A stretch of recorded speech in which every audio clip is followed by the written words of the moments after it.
Live तस्वीरें आपको दिखाते हैं जहां समाजवादी पार्टी की तरफ से प्रेस कॉन्फ्रेंस की जा रही है। मुद्दों पर, प्रदेश की समस्याओं पर विपक्ष के विधायक अपनी बात रख सकें। आज आप देखिए, ये शायद उत्तर प्रदेश देश का ऐसा पहला राज्य होगा अपवाद स्वरूप जहां विधानसभा के गठन होने के लगभग 9 महीने हो गए और विधानसभा की ये नियमावली है जो भारत के संविधान से आच्छादित होती है। उत्तर प्रदेश विधानसभा की प्रक्रिया तथा कार्य संचालन नियमावली 1958 का नियम 200 जो ये शक्तियां और आदेश प्रदान करता है कि नगर की विधानसभाओं के गठन होने और हाउस चलने के प्रथम सत्र में से पूर्व या उसके समाप्त होने के तत्काल बाद विधानसभा की कमेटियों का गठन हो जाना चाहिए। इंपॉर्टेंट लोक लेखा जैसी कमेटी जहां सारी स्क्रूटनी होती है। आज सरकार और सरकार के अधिकारी किस मद का पैसा कहां खर्च कर रहे हैं, ज्यादा कर रहे हैं, कम कर रहे हैं, अपव्यय किया जा रहा है, इसकी स्क्रूटनी कौन करेगा? लोक लेखा करेगा। कई हजार याचिकाएं पिछली याचिका सीमित में पेंडिंग नहीं और कितनी याचिकाएं इन 2 हाउस में आ गई। आखिर ये याचिकाएं सदस्य क्यों ला रहे हैं जब वो कमेटी गठित ही नहीं है और उस पर कोई निस्तारण नहीं हो पाएगा तो इन कमेटियों का क्या मतलब है? हम समझते हैं कि पूरे देश का ये पहला राज्य होगा और उत्तर प्रदेश में आजादी के बाद विधानसभा के गठन के बाद ये पहला मौका होगा कि उत्तर प्रदेश की सरकार ने विधानसभाओं की कमेटी का गठन नहीं किया। इससे ज्यादा लोकतंत्र की हत्या और संविधान को अनदेखा करने का कोई दूसरा काम नहीं हो सकता। मनसा साफ स्पष्ट है, सरकार नहीं चाहती है कि जनहित के मुद्दों पर चर्चा हो सके। जहां तक हमने लोकतंत्र की बात किया, भारत का संविधान ये कल्पना करता है और माननीय सर्वोच्च न्यायालय के एक फुल बेंच के आदेश में कहा गया कि देश में तमाम तरीके के पर्व विभिन्न धर्मों के पड़ते हैं। उनमें इस लोकतंत्र का सबसे महापर्व माना जाता है मतदान, चुनाव। जिस तरीके से उत्तर प्रदेश में 3 उपचुनाव हुए, मैनपुरी में लोकसभा का उपचुनाव हुआ हम सबके नेता आदरणीय नेताजी के न रहने के बाद, रामपुर का विधानसभा का चुनाव हुआ और खतौली में उपचुनाव हुआ। हम समझते हैं कि इस चुनाव में जहां तीनों क्षेत्रों में जिस तरीके से लोकतंत्र की हत्या की गई, उसमें रामपुर में तो पराकाष्ठा पार हो गई। सवाल आरोप और प्रत्यारोप का नहीं है, लेकिन जो दृश्य देखने को मिले रामपुर में लोकतंत्र के सबसे बड़े महापर्व में कि बुजुर्ग लोग वोट डालने जा रहे हैं, पुलिस के लोग उन्हें रोक रहे हैं, उनसे उनके वोटर लिस्ट को, वोटर पर्ची को मांग रहे हैं, उनके आधार कार्ड को मांग रहे हैं और नाम और जात और धर्म देखते हुए उनको लाठियों से इसलिए मारा गया कि वो घर से निकलकर वोट डालने क्यों आए। महिलाओं को घर में घुस करके मारा गया। गांवों की परिस्थितियां ये थी कि हर घर के सामने पुलिस लगी थी, आप वोट डालने नहीं जाएंगे।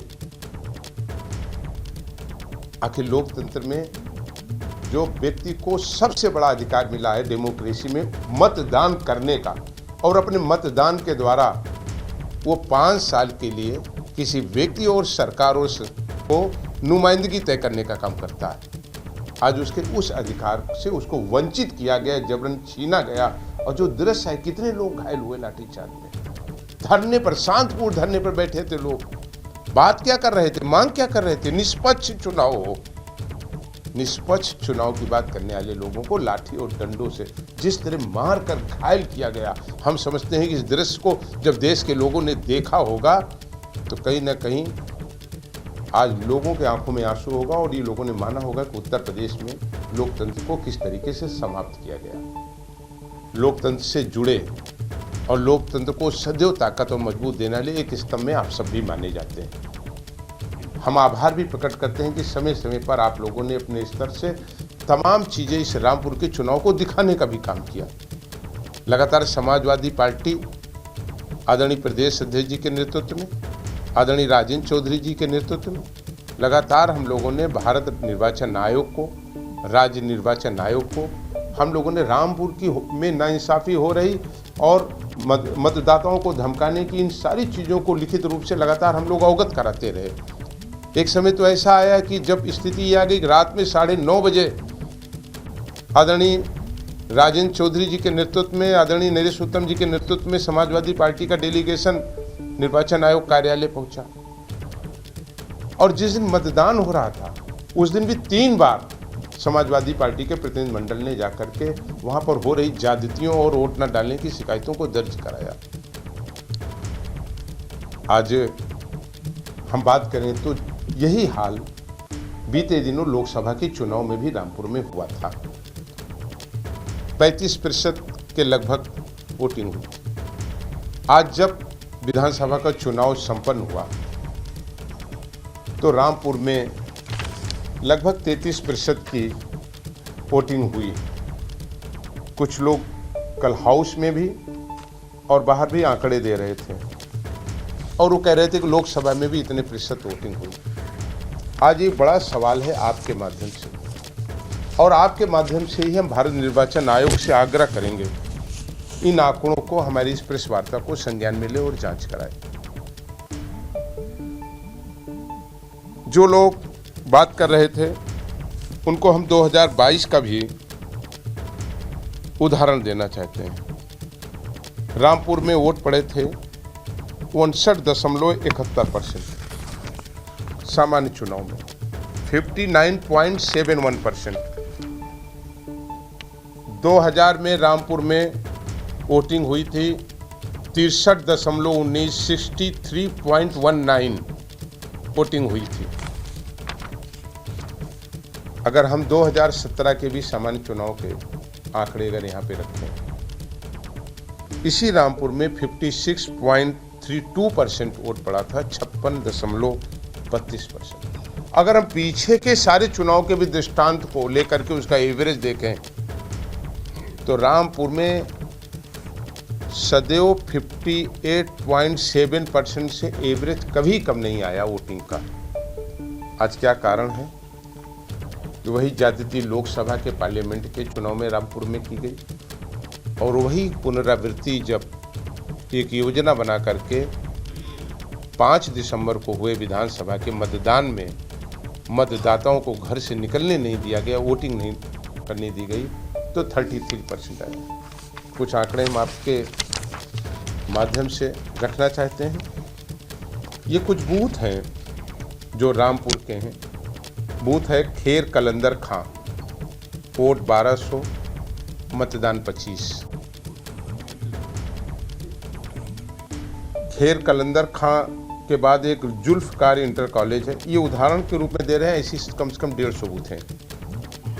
जुल्फकार इंटर कॉलेज, वोट 1125, मतदान 125, लगभग 10%। Haji Nagar, vote 2221, polling vote 225, percentage 9.7%। Hamid inter college, vote 1225, मतदान 113, voting percentage 9.7। Alinagar, vote 2535, voting हुई 325, लगभग 11-11.5%। ये आंकड़े क्या दर्शा रहे हैं? क्या इसकी जांच नहीं होनी चाहिए कि जो वहां मतदाता थे वो थे या नहीं थे, वो देश छोड़ के चले गए थे? यही बूथें हैं जो पिछले तमाम सामान्य चुनाव में यहाँ पर पोलिंग 60% थी और ये वोटिंग परसेंटेज जो 9% और 10% पे आकर के रुकी है। ये अपने आप में उदाहरण है कि मतदाताओं को घर से निकलने नहीं दिया गया। और जब लोकतंत्र में यह स्थिति हो तो आज हम कह सकते हैं कि जिस लोकतंत्र के महापर्व का हम आप जिक्र करते हैं उसमें कहीं ना कहीं केवल रामपुर का ही नहीं, देश भर का जो मतदाता है, उत्तर प्रदेश का जो मतदाता है, आज वो शंकित है, चिंतित है और दुखी है कि इस महापर्व में उसको जबरन रोका जा रहा है। और इसलिए आज हम कहना चाहते हैं, समाजवादी पार्टी के हमारे सारे पुराने नेता से लेकर हमारे नेता आदरणीय राष्ट्रीय अध्यक्ष, नेता प्रतिपक्ष माननीय अखिलेश यादव, हमारे प्रदेश अध्यक्ष जी और पार्टी, वो लोकतंत्र पर विश्वास रखती है।